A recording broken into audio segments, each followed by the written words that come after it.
¿Qué tal, compañeros? Mi nombre es David de León y al igual que mis compañeras soy estudiante de la licenciatura de enfermería, cursando actualmente el 8º semestre de la carrera. Ahora que ya sabemos un poco de lo que son las vacunas, cuál es su función y cuál es su importancia, hoy en día vamos a hablar de otro tema no menos importante que tiene mucho que ver con estas vacunas: el sistema frío. ¿Y por qué digo que es un tema de gran importancia? Primeramente porque sin el sistema frío no pueden existir las vacunas. Y segundo porque una vez que nosotros entremos a tercer semestre y tengamos nuestro primer contacto hospitalario, va a ser muy común que la jefe de enseñanza, la jefe de enfermeras o cualquier enfermero que nos toque estar con él en su cubículo nos pregunte: oye tú, el que se está escondiendo atrás de su compañera, ¿qué es el sistema frío? El sistema frío,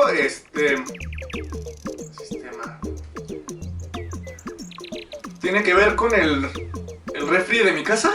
Créeme cuando te digo que no quieres estar en esa situación cuando un personal de la salud te pregunte algo y no tengas ni idea de qué está hablando. Así que para que no nos pase esta situación y cada vez que nos pregunte ese personal de la salud, nosotros tengamos la respuesta correcta y lo dejemos con una sonrisota. Vamos a comenzar con la definición del sistema frío. ¿Qué es el sistema frío? Probablemente ninguno de ustedes haya escuchado con anterioridad nada acerca del sistema frío. Antes se denominaba red de frío, pero por cuestiones técnicas se cambió a sistema frío. El sistema frío son los elementos y actividades que son necesarias para garantizar la actividad inmunizante de las vacunas y de algunos medicamentos. Esto va a constar desde su elaboración en algún laboratorio hasta el momento que nosotros se lo apliquemos a alguna persona mediante su conservación a determinadas temperaturas. Estamos hablando de que estas vacunas y algunos medicamentos necesitan conservarse a cierta temperatura para que éstas conserven su principio activo, es decir, para que funcionen. En pocas palabras, si no existe el sistema frío, no existen las vacunas porque pierden su funcionalidad y no serviría de nada administrársela a algún ser humano. La guía tecnológica para el equipamiento de este sistema frío nos dice que es esencial mantener estas vacunas a una temperatura entre los 2 y los 8 grados centígrados, con una media entre los 4 y los 6 grados centígrados. Esto va a ser muy común que lo veamos en los módulos de prevención una vez que estemos en estas clínicas de primer nivel, porque vamos a tener nuestro termo en donde vamos a tener todas estas vacunas y vamos a tener también un termómetro, el cual siempre deberá marcar entre 4 a 6 grados centígrados. Ahora, para entender más a detalle de la función del sistema frío, vamos a ver diferentes conceptos que debemos de sabernos a la perfección. El primer concepto del que vamos a hablar es vida fría. Así es, la vida fría de un componente térmico.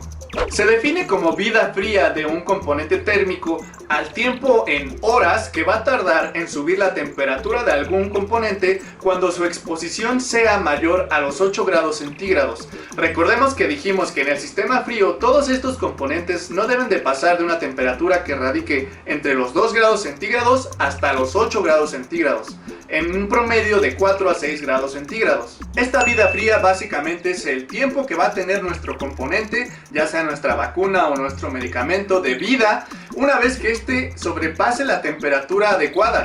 Ahora, ¿cuáles van a ser los factores que van a perjudicar la vida fría de estos componentes? Bueno, uno de ellos es la temperatura que rodea al componente térmico, es decir, la temperatura ambiente. Obviamente, si nosotros tenemos nuestro termo con nuestras vacunas y queremos conservarla a cierta temperatura, no va a ser lo mismo que nosotros la tengamos cerrada herméticamente a que nosotros abramos el componente y esté expuesto a la temperatura que se maneja aquí en el medio ambiente. Si nosotros llegáramos a hacer esto, es obvio que la temperatura de nuestro componente tarde o temprano comenzaría a subir. ¿Por qué? Porque comenzaría a mezclarse con la temperatura ambiente que nosotros tenemos. Esto es algo que no queremos para nuestras vacunas. Recordemos, siempre deben de estar en un promedio de 4 a 6 grados centígrados. Por esta razón, no debemos de tener abiertos nuestros recipientes herméticos. Otro factor que influye es el material y la calidad con la que esté hecho nuestro recipiente hermético. No es lo mismo tener el recipiente hermético que vamos a tener en nuestros módulos de prevención a una hielera que nosotros podemos comprar en cualquier tienda. Estos recipientes están diseñados estratégicamente para poder conservar la temperatura de manera adecuada. Y como tercer factor tenemos también a la cantidad y a la temperatura de todos los componentes, o sea de nuestras vacunas que nosotros vamos a vertir dentro de de nuestro recipiente. Ya hay un número específico de vacunas que nosotros vamos a introducir en nuestro recipiente y también ya deben de estar conservadas a la temperatura efectiva. Sabiendo esto, vamos a tener otros 3 factores. Estos 3 factores son 3 cosas que nosotros comúnmente hablamos, pero no sabemos como tal cuál es su definición. Primero que nada tenemos al frío. El frío como tal no es nada más que la ausencia o la falta por completo de calor. Después tenemos al calor. El calor es una forma de energía y este se va a transmitir de un cuerpo a otro conforme a la diferencia de temperatura que los dos tengan. Y es importante saber que el calor solamente se transmite de una sustancia de temperatura más alta a una más baja. Es decir, algo que tiene menos calor no puede transmitir más calor a algo que ya de por sí tiene más calor.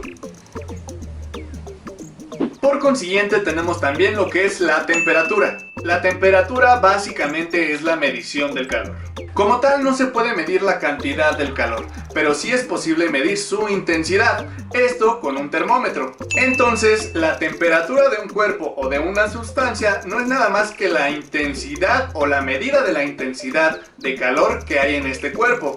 Estos 3 factores son los conceptos más básicos que nosotros debemos de saber para conservar de manera adecuada la temperatura de nuestras vacunas. Recordemos, las vacunas deben de estar a una temperatura de 4 a 6 grados centígrados cuando estén en nuestro recipiente, en nuestro módulo de prevención.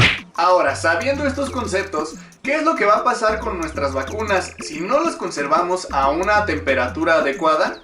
Bueno, pues lo que puede pasar es que la vacuna pierda su principio activo en su totalidad, o sea que el compuesto biológico del que está hecho que puede provocar el beneficio a la persona ya no funcione. También las altas temperaturas pueden provocar cambios en el aspecto de la vacuna y también se puede reducir su periodo de vida o su caducidad. O sea que si la caducidad de la vacuna era para el 5 de mayo del 2025, este periodo puede reducirse de manera significativa. Y para saber cuándo va a ser, está en chino. Por eso es importante utilizar este sistema frío para conservar las vacunas de la mejor manera y que su principio activo siempre esté funcionando de manera adecuada. Sin el sistema frío no podríamos tener vacunas porque el principio activo de las vacunas se inactivaría.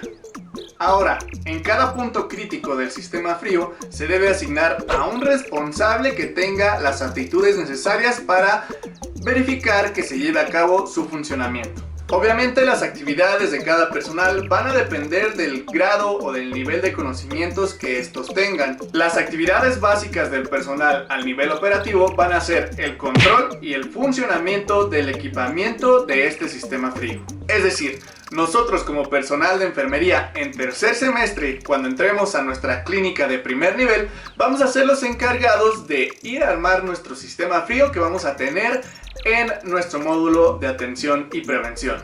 Por eso es muy importante, al ser nosotros los encargados de este sistema frío, debemos de conocer ciertas cosas. Debemos de conocer las características del equipo que estamos manejando y sus funciones. Debemos de comprobar como mínimo 2 veces al día la temperatura mediante nuestro termómetro de vástago, la temperatura a la que van a estar expuestas nuestras vacunas en nuestro recipiente. ¿Cuál dijimos que es la temperatura adecuada? De 4 a 6 grados centígrados. Las temperaturas altas tienden a crear acúmulos negativos a nuestras vacunas y las temperaturas frías, pérdida total del principio activo. Cada institución marcará las pautas para registrar adecuadamente la temperatura mientras estemos en nuestro turno. Y también tendremos que verificar que las características de nuestro recipiente sean las adecuadas y, por supuesto, que esté bien armado. Cuando nosotros entremos al primer nivel de atención, el personal con el que vamos a estar será el encargado de explicarnos cómo es que se arman estos recipientes y cuáles son las características que deben de tener los materiales con los que están hechos. Ahora bien, para el transporte y el material de acondicionamiento vamos a utilizar ciertas cosas. Primeramente tenemos lo que son los termos y los conservadores. ¿Para qué nos van a servir? Bueno, pues ahí es donde vamos a meter nuestras vacunas y también nos van a servir para transportar nuestras vacunas. Va a haber momentos, y ustedes lo van a vivir en carne propia, cuando vayan a campañas de vacunación a diferentes zonas de la población y vayan con sus termos a vacunar gente. Obviamente con base en el esquema de vacunación que ya les hemos explicado. También tenemos los paquetes fríos. ¿Recuerdan que les dije que los termos que nosotros vamos a emplear tienen que estar diseñados de cierta forma? Pues los paquetes fríos van a ser recipientes de plástico que van a poder conservar la temperatura de las vacunas dentro del termo. Dependiendo del tamaño del termo vamos a tener paquetes fríos de 400 a 600 mililitros. Estos paquetes fríos van a envolver la capa interna de nuestro termo. Quiere decir, van dentro de nuestro termo y van a formar un tipo cubo. Y dentro de este cubo van a estar nuestras vacunas. Y lo digo nuevamente, cuando nosotros entremos a nuestra clínica en tercer semestre, el personal será el encargado de enseñarnos cómo armar nuestros termos con estos paquetes fríos. Tenemos también lo que son los termómetros, pero recordemos que no son termómetros convencionales. El termómetro que vamos a utilizar se denomina termómetro de vástago. La característica principal de este termómetro de vástago es que sí, está hecho con base de mercurio, pero este mercurio va a fluir en el tubo metálico y va a subir hasta donde está nuestro bulbo. El bulbo es el círculo que está en la parte superior o en la cabeza del termómetro de vástago, y ahí es donde nos va a marcar la temperatura en la que se encuentra nuestro recipiente. Y bien, esto ha sido todo por parte de las generalidades del sistema frío. Recordemos, por más simple que parezca esta información, es muy importante que la conozcamos, porque una vez que entremos a tercer semestre, ahí nos vamos a dar cuenta de que las cosas no son tan sencillas como las vemos, y si no tenemos los conocimientos para realizar la práctica, ahí es donde se nos va a complicar mucho más. Compañeros, espero haya quedado bastante claro el sistema frío y sus generalidades. Damos por terminado el programa educativo con el sistema frío. Si hay dudas, si hay preguntas o aclaraciones, recuerden que vamos a tener una clase virtual donde estaremos directamente en contacto con ustedes por medio de la aplicación de Zoom, y allí será posible resolver todas las dudas que tengan. Agradezco mucho su atención y espero que esta información haya sido de utilidad para todos ustedes.